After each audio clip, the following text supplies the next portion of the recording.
Okay, so our objectives for today is to really identify how CHW leadership and national partners contributed into shaping the series. And we're going to be summarizing key CHW best practices featured in the series, and then also which includes organizational readiness to standards, to evaluation, and also sustainability. And this is really, and then we're also going to dive into recognizing how the learning series can be applied to strengthen CHW programs and workforce sustainability. Okay, so with that being said, I'm going to pass it on to the amazing Honey Yang Estrada to introduce herself. Awesome. Thank you, Mongshi. What's up, everybody? My name is Honey Yang Estrada. I am a proud community health worker and president of the North Carolina Community Health Worker Association, and also serve as a CHW council member for Envision. Next slide, please. So we are pretty pumped about you all being here because when I think about all of the love and the heart that was poured into this learning series, one thing that we really are extremely proud of is that this series was co-developed by the amazing team at Envision and CHW leaders and national partners. And when I say CHW leaders, of course, I am thinking about our CHW council members at Envision. And these are 9 CHW leaders from across the state, from various backgrounds, representing a diverse array of sectors, to really ensure that the content and the process was guided with CHWs in mind, and to make sure that we were centering lived experience and trust, all the things that make CHWs really special. Next slide, please. This series was also built on 4 foundational building blocks for developing and sustaining CHW programs, grounded in Envision's approach to growing CHW power. And so what this does is it elevates CHWs as experts, because if you are a CHW in this room, guess what? You are an expert. It also strengthens the CHW and ally partnership. CHWs, we cannot do this work without our friends, our allies, our partners. They are critical in this work. You all have expertise and relationships that are important to the work that we do. It also advances CHWs as decision makers. CHWs, we are decision makers in this space. When we think about CHWs, we say nothing about us without us. And so really, as we think about all of the love that has been poured into this series, all of the content really was created with all of these principles in mind. Next slide, please. And so we are building together an opportunity here to build shared power. We're thinking about bringing all of this collective knowledge, all of this wisdom together to really think about shaping and advancing CHWs. And I'm really proud to say that in all my years of doing this, I have never seen the CHW movement as strong as it is today. So we're really excited to bring this to all of you and share this with all of you. So thank you for being here with us, sharing your time with us. Next slide, please. And all of this, of course, as we're thinking about all of the content, the modules, the way that we thought about this is really thinking about what components were really important to CHW. What were those components that were really valuable to CHWs? And so, as you can see here on your screen, storytelling, case studies, resources, activities. All of this is going to be infused into this learning series. You are all in for a super incredible treat. Next slide. And so as we're thinking about this learning series and how we're going to go about this, what we are hoping is that you see this as an opportunity, not just to learn for yourselves, but to promote CHW leadership, to strengthen your programs, and yes, absolutely transform systems. And with that, I believe I am handing it over to Andrea. Yes. Good morning, good afternoon, whatever time it is for you. Andrea Lee. I bring greetings from South Carolina. I am a proud CHW as well, and also an experienced CHW program consultant, and have had the honor of walking alongside many organizations as they work to provide services to communities all around. And so to kick off our series, and before we get into the depths of each of these great modules, I wanted to share a story. This story really captures why this learning series was created and why it's so relevant to health departments and systems that are doing this work. So not long ago, I had the privilege of speaking with leadership of a health department, and they had done something incredible, something that we all aim to do. They secured funding to hire community health workers. Everyone was excited about this opportunity, and their commitment was so strong. But once those CHWs were hired, they realized that they weren't quite prepared for what came next. They didn't have a clear plan for how to support the CHWs.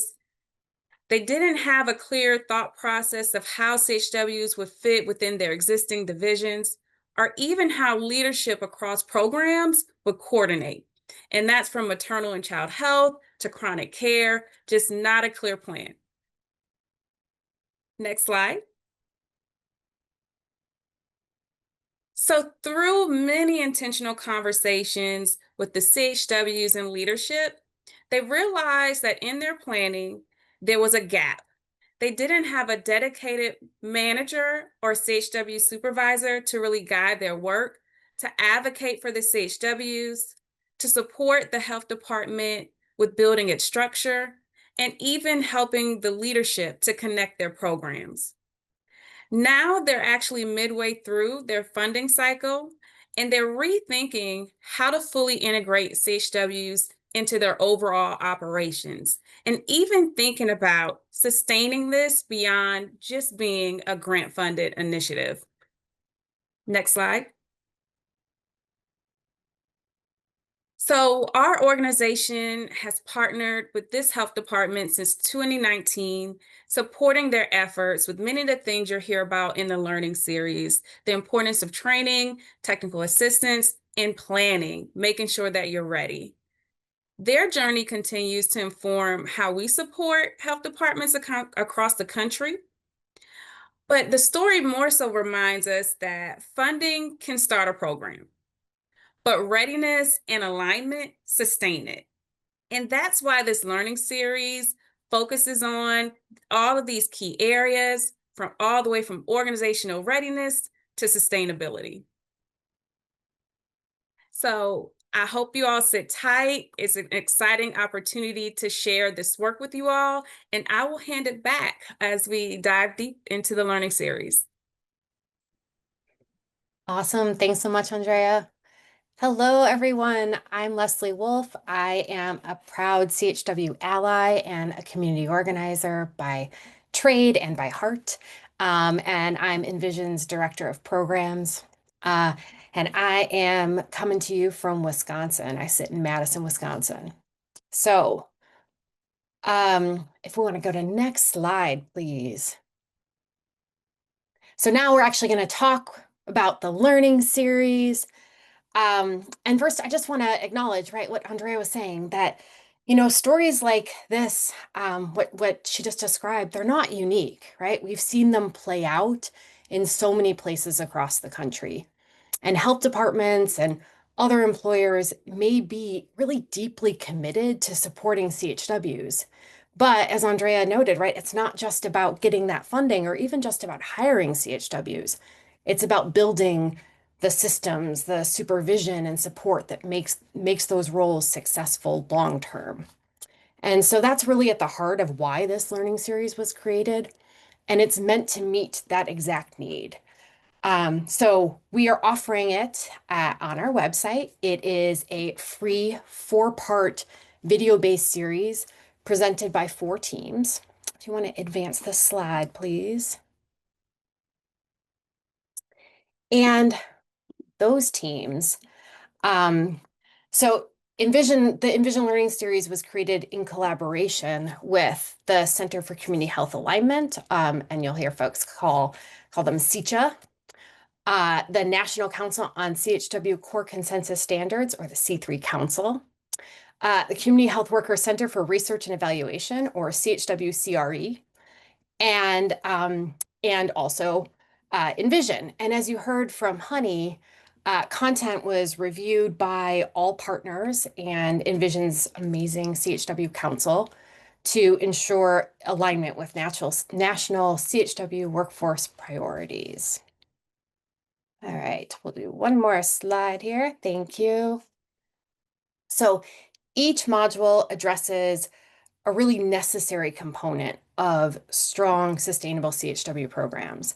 And Andrea, noted these before too, right? There's organizational readiness, and CHW standards to evaluation and financial sustainability, providing practical tools, examples, and guidance that can be adapted to your local context. The modules follow a 4-lesson pattern and includes a workbook to support your implementation of the tools and also the approaches that are noted in each of the modules. And contact hour certificates are available upon completion. So with that, we're going to talk a little bit about each of the modules. And so I'm going to hand it back to Andrea to talk about organizational readiness. Thank you, Leslie. So we can go to the next slide. So I am excited to tell you about the tool behind this module. It certainly was a labor of love and really came through over 1.5 years of facilitated dialogues with community health workers and community health worker allies to really look at what works in planning, and this is all perspectives from the field. So this toolkit and the guidance within it is grounded in real-world experiences of CHWs and those who work alongside CHWs. And in the creation of this toolkit, CHWs identified what truly works in designing effective CHW programs. Next slide. And Nikki, love that shout out in the chat because we too love this toolkit. And so in this module of the learning series, we really do explore what does organizational readiness really mean and why it's important. We look at the roles that CHWs play within organizations and really focus on how to support CHWs to thrive. We also walk through key steps for integrating community health workers effectively and share real-world examples of how to do this. And finally, we'll talk about how you can apply these strategies in your own organization using practical tools and approaches. Next slide. So here's the why of it all. Organizational readiness sets the stage for CHW success. It means that having the right systems, leadership, and culture in place are core elements of doing this.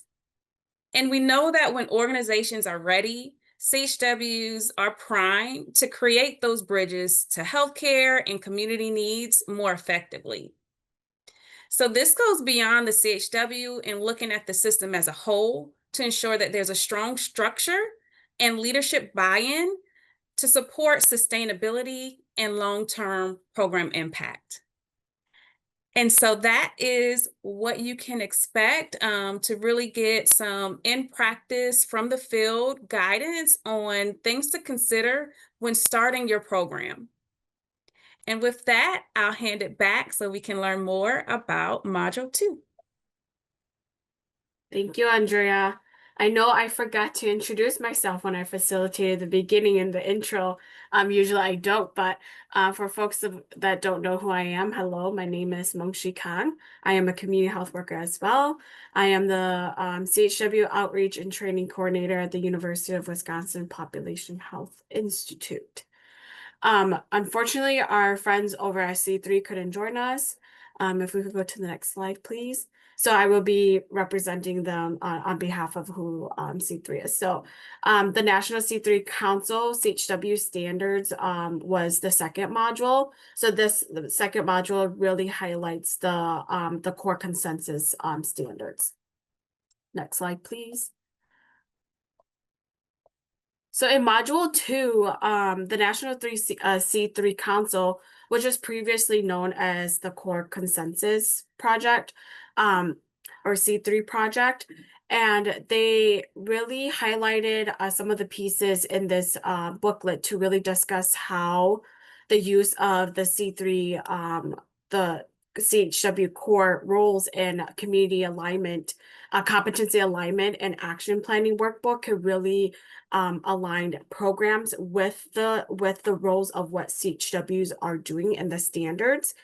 And so one of the things that C3 has been doing is they've been expanding CHW's profession through creating greater visibility and understanding of what is CHW's potential, to improve individual and community health status. So they do this by really building capacity and improving access to health.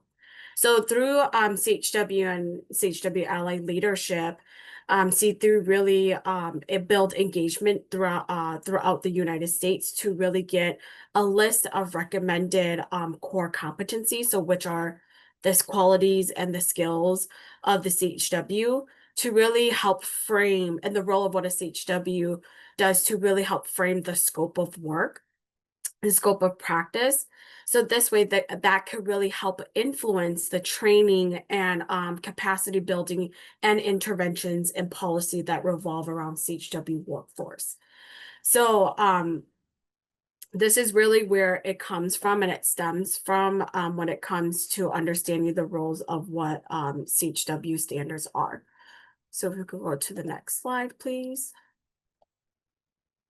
So the objectives for this module is to really help programs understand the purpose of the role and how these competency standards could play a role in various settings when it comes to CHW work, right? And getting partners to understand the role of CHWs really well. And really identifying strategies to support the full scope of CHW works when it comes to CHW practice, to hiring, training, supervision, and advocacy, really align how does that align with the C3 standards.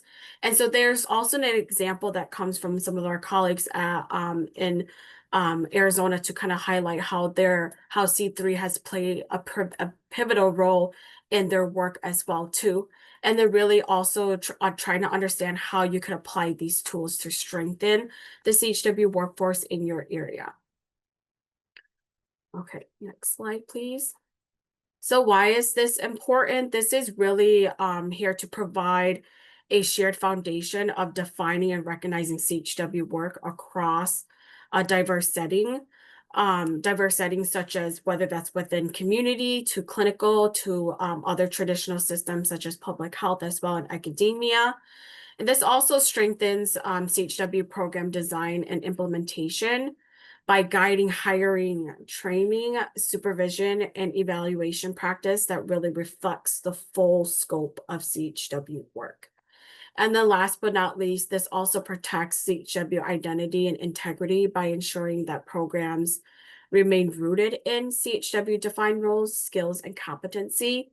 And the reason why I think this plays a big role, I want to connect this back to Andrea's story about organizational readiness, is that when I did TA, I'm also from Wisconsin, when I did some TA for local tribal health departments here in Wisconsin, this is what we give them.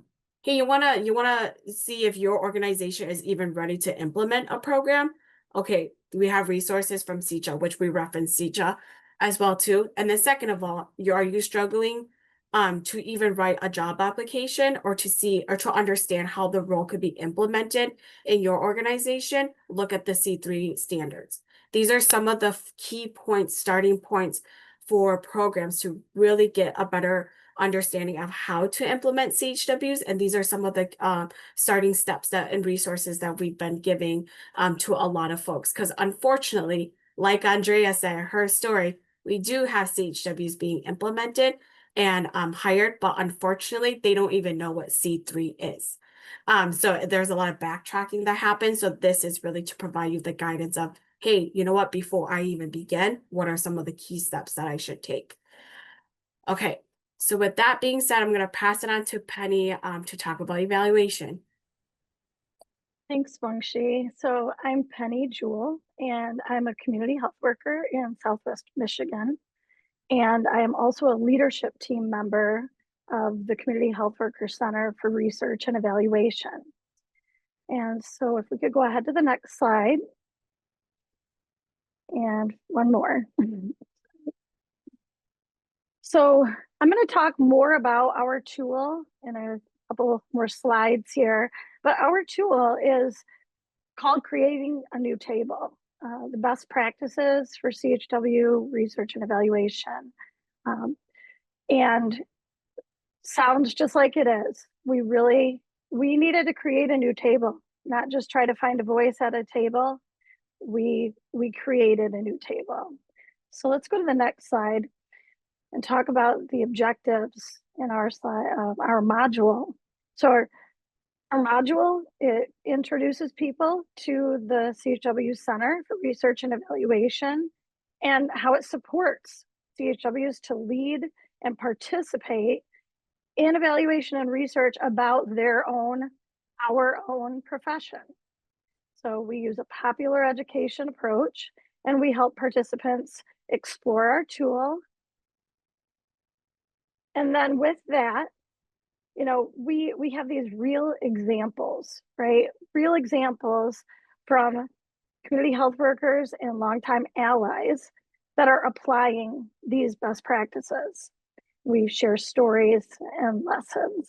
And then in this module, we have interactive learning where we used the workbook and had people reflecting and practicing using the tool, shared a sociodrama or radio play, and just we shared how people can use this tool in their own work, just to advocate for the best practices, and then how they could partner with us for continued support.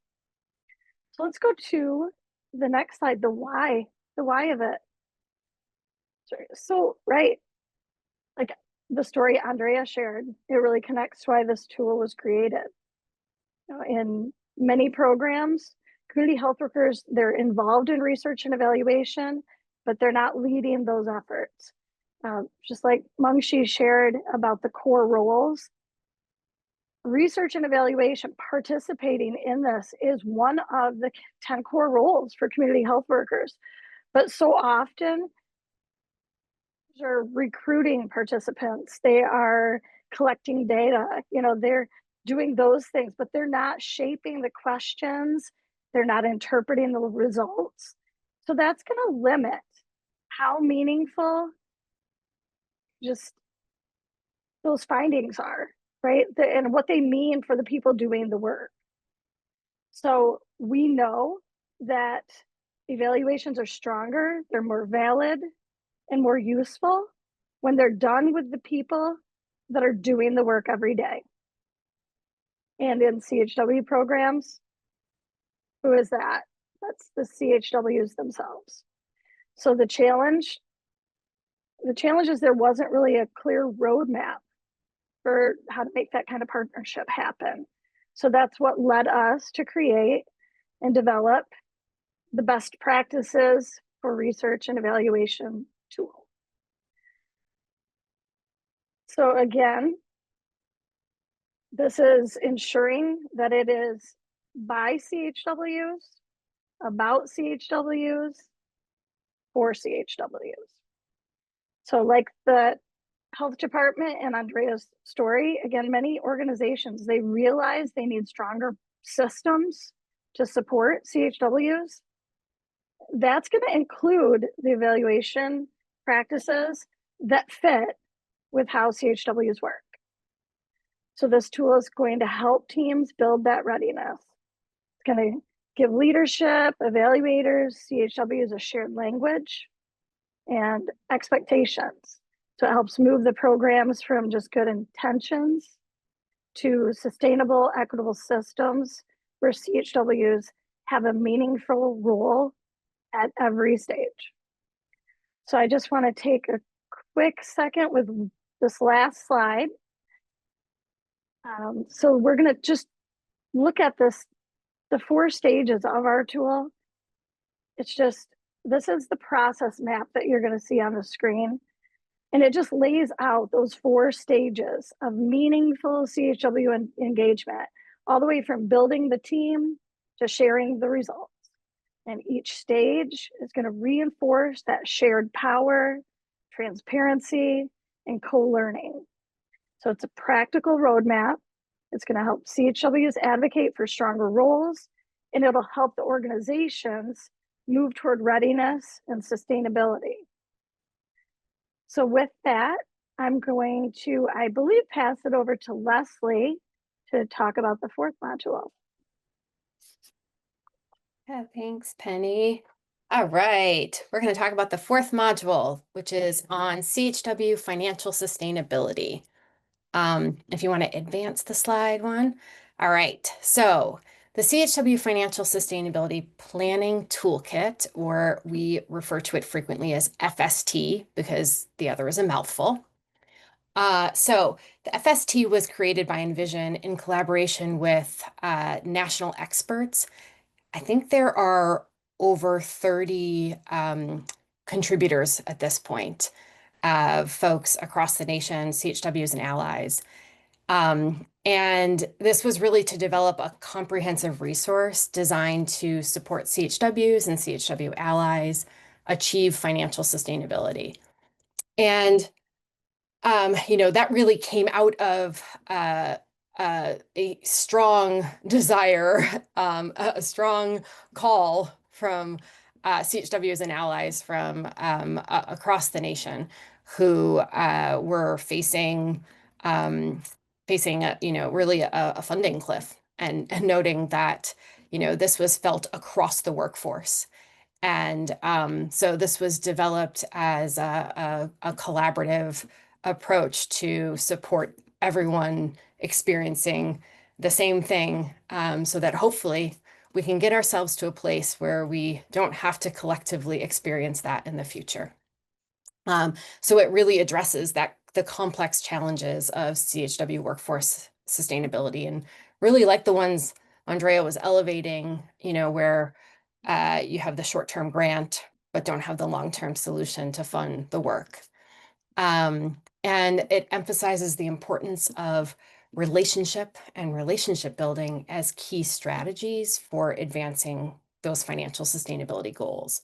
So within this toolkit, there are a bunch of worksheets, and those worksheets are there to help you in assessing your relationships with individuals and organizations, institutions, and networks in connection to decision-making power. So you can make those informed choices about which approaches to prioritize and what steps to take towards action. So within this toolkit, there's 4 financial sustainability pathways, which are Medicare, Medicaid, internal financing, and blended and braided funding. And each of them has guiding questions and planning tables to support the development of really a holistic financial sustainability strategy. I'm going to advance the slide, please. So in the module, we walk through the financial sustainability toolkit and show you how it can help advance CHW sustainability in your work. So we start with really that understanding of the purpose and core components of the FST and why it's such a valuable tool for supporting CHWs in a sustainable way. And it's really not just about concepts though, right? It gives you concrete steps of where to begin, along with reflective prompts and questions to guide your thinking. And those are the kinds of things that are in the guidebook component that comes with it. So you can sort of follow along while going through the module to do some of the planning work that it takes to get into using a set of tools like this. And then we really explore those pathways, those financial sustainability pathways that are outlined in the toolkit, excuse me.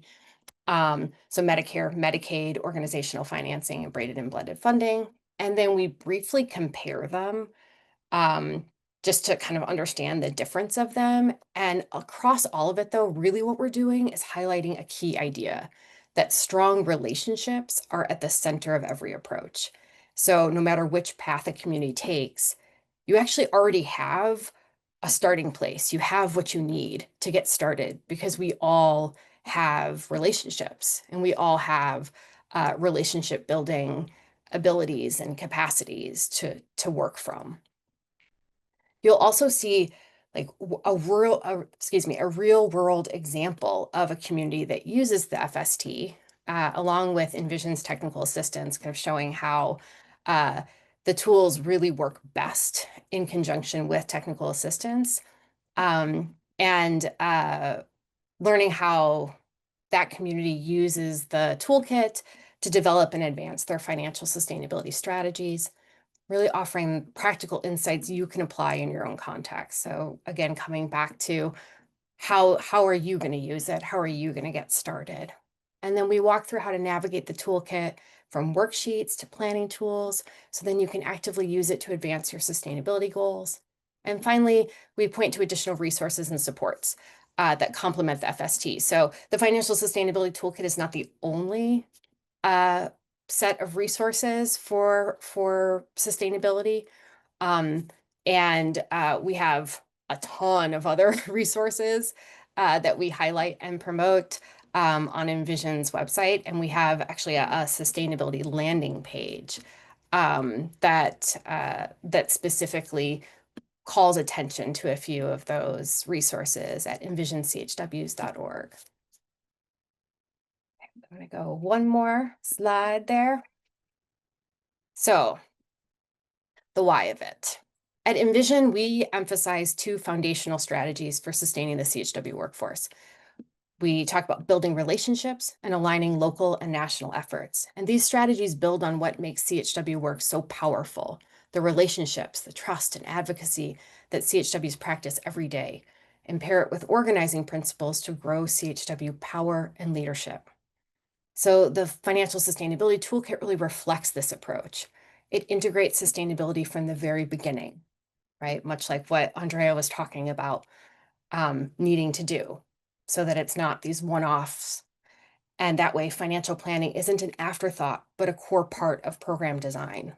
And it centers CHW leadership and relationship building, recognizing that lasting funding and integration depends on strong partnerships between CHWs, employers, allies, and communities. And it keeps sustainability grounded in CHW principles: community-centered practice, collaboration, and CHW-led decision-making to foster long-term program success and build healthy, thriving, and just communities. And now I'm going to turn it over to John to talk a little bit more about what you're going to get. Thanks, Leslie. I'm John Burton. I am a CHW ally and Envision Comms lead, speaking to you from lovely Portland, Oregon, where for the sake of the love I feel for my hometown, we'll have to say everything's just fine here. We are calm, cool, collected, and loving life, and you can't always believe what you hear and see out there. Next slide, please. I'm here to tell you about what you can find and what you can expect within the learning series itself. I like to frame it for the comms team and for the team as a whole, that comms is the how of it, of what Envision does, and the rest of the team brings the what of it, which is the content, which we've covered up to this point. I view them as not only my wonderful partners and teammates, but also they are the subject matter experts. And what I do is figure out the best way to bring that forward to our audience as a whole. So that's what the how of it is. Next slide, please. So with that, the learning series, it is housed within the Envision website. It has its own area within the website. And what you're seeing here is the landing page or home page where you will start your learning series experience. We're going to get to how you join and get there in a moment. But what I want to do is briefly cover what is inside that little gated community so that you will know what to expect and what to do once you get there. There are essentially three components to the landing page that you will always come back to as you go through all of the 4 modules. There is an introductory video, the companion workbook, which has been referenced, and then the 4 modules themselves. Each has their own sub area. You see them shown here. We can go to the next slide. We prefer and recommend highly that you start with the overview video, which was produced by members of the CHW Council. As you see, the 5 who speak on camera for this are Catherine Haywood, Honey Yang Estrada, who's here with us today. We have Toki Dunn, Shantini Jackson, and Majorline Begay. Many of you know these leaders and stalwarts of the CHW workforce, and we're proud to have them as part of the Envision CHW Council and team. So they cover the essence of the learning series, the value of it, the breadth of it, the history, the significance, and it's just worth a watch to hear it in their own words, with their own personality, and the strength that they bring to this message and team effort as a whole. Next slide, please. The second component that we'd like you to lean in on and get is the 40-page companion workbook. Yes, it's a lot of pages because there's a lot of content. This was put together for you to have and access during your time within the learning series. Each of the presenters speaks to elements that are found within the workbook. There are engagement activities, there are reflection opportunities, and it being a PDF, it's dynamic in the sense there are a lot of links in there, and there are editable text fields. So if you want to do your reflections or take your notes within the PDF itself, it's yours to have and use as that. Of course, you can always print out pages and write on them if that's your choice as well. Next slide, please. So other than that, the main component are the learning series modules. And you see the shot of the homepage there that shows where they are. They're lined up horizontally, and then once you're in, you access each of the modules separately. Now you can access this in any order you want, but the whole series has been built in a linear fashion and makes a certain amount of sense to go from start to finish. If you're up on organizational readiness and want to dive right into the standards or aren't aware of them, please have at it. This is a self-paced, self-actuated, guided journey of your own. Next slide, please. This will be a peek into each of the pages where the 4 lessons of the modules are shown. So each of the modules has 4 lessons, and each of them has an outline. It has links. The tool or toolkit, as it's referenced here or there, can be found a link to that so that you have the tool that is mentioned by each of the teams presenting along with the workbook that we also recommend that you have to go along within the series itself. But you also get access and are able to download the tools that each of the teams speaks to within their own module. Next slide, please. This is what the actual screen looks like for the videos. There is also built into this learning series module or area is a progress bar that you could open up on the right that shows your progress and where you are within the series. And so you know exactly how much time there is left, and how much, what the percentage is of the series that you are in, or the module that you are watching. And the next slide. Which overall, there are 17 videos total that you can watch. 4 modules, 4 video lessons each for 16, and the introductory video. 31 different presenters showed up and contributed to this. It's just about 3 hours of total content. That this has all been edited down. I mean, we've honed this down to everybody speaking in their clearest voice and bringing their clearest thoughts to you in a very succinct and easy to follow format. Next slide, please. At the end of each module, you're given the opportunity to take a 3-question poll. This is a standard Envision thing. We'll probably even have it at the end of this webinar, which just gives us data points, which, as we know, and it's often, as is talked about within the learning series, creates the data and research that we all need in doing the work that we do and to figure out what our next steps will be in continuing to bring you great content and engaging material. At the end of the poll, you also have the option to get a verification of attendance. We cannot offer CEUs for the learning series at this point, but we do strongly recommend that you take your verification of attendance to your certification governing body and see if it will qualify. That's how these things get started. Next slide, please. So now we're at the point, how do you get it? We've all been waiting for this. There's going to be a link dropped in the chat shortly, and that link will take you to this page. So this is outside of the learning series because what we are wanting to do is have you sign up for this series and gain access to it. It is a free series. There's nothing charged here. You get to go in but the point of entry is us learning a little bit more about who you are and what your area of expertise or what it is you are doing within the CHW workforce. Again, gives us the data we need to continue doing the work we do. Next slide, please. From this page, let me add one thing. You see the snapshot of LR, or Lisa Renee Holderby-Fox, who is our executive director. The leadership team of Envision put together basically a promotional video. So if you weren't fortunate enough to have sat through this webinar, as all you lucky people have chosen to do, you can watch this 2 or 3 minute video and get an idea of the material that we covered at length here, but it gives anybody who has no idea what the learning series is an opportunity to lean in a little bit more and gain an understanding. And then, as we put it, accessing it is as simple as 1, 2, free.